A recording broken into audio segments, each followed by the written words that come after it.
DJ Sanjeet राज। या देवी सर्वभूतेषु विद्यारूपेण संस्थिता नमस्तस्यै नमस्तस्यै नमस्तस्यै नमो नमः। डीजे संजीत राज।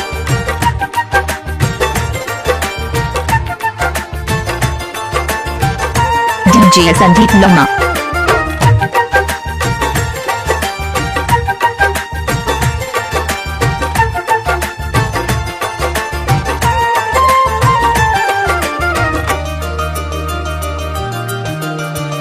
डीजे संजीत राज। बीड़ा के बजैया सातो सुर के रचैया हंस पे सवार होके आजा मोरी मैया। डीजे संजीत राज। हो बीड़ा के बजैया सातो सुर के रचैया हंस पे सवार होके आजा मोरी मैया। विनती हजार करतानी सुनी है मैया शारदा भवानी। वीणा के बजैया सातो सुर के रचैया हंस पे सवार होके आजा मोरी मैया। डीजे संजीत राज।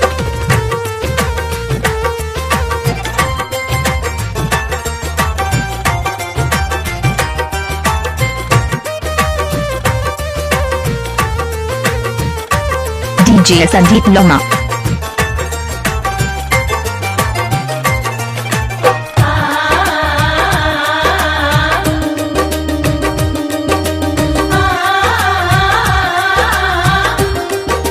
डीजे संजीत राज।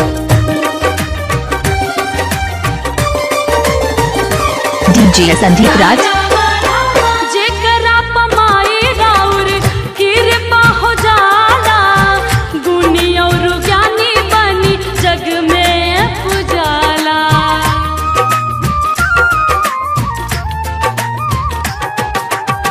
स्वर में तुझे करा समा जालू माई सुर सर गम के ऊ ज्ञाता कहाला।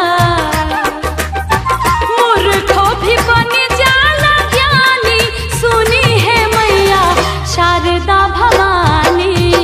वीणा के बजैया सातो सुर के रचैया हंस पे सवार होके आजा मोरी मैया। डीजे संजीत लोमा।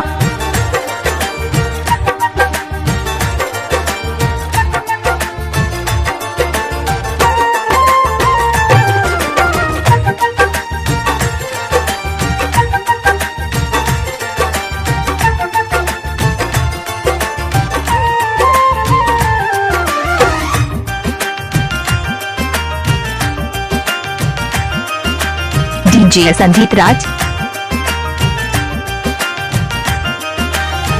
सूर्यदास कालिदास के कवि बनैलू वाल्मीकि जी से तू रामायण लिखवैलू।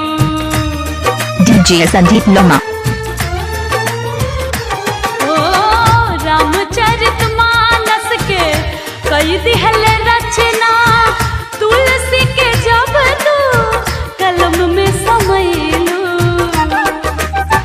काहे अनु कितना बखानी सुनी है मैया शारदा भवानी। वीणा के बजैया सातो सुर के रचैया हंस पे सवार होके आजा मोरी मैया। वीणा के बजैया सातो सुर के रचैया हंस पे सवार होके आजा मोरी डीजे संजीत राज। डीजे संजीत लोमा।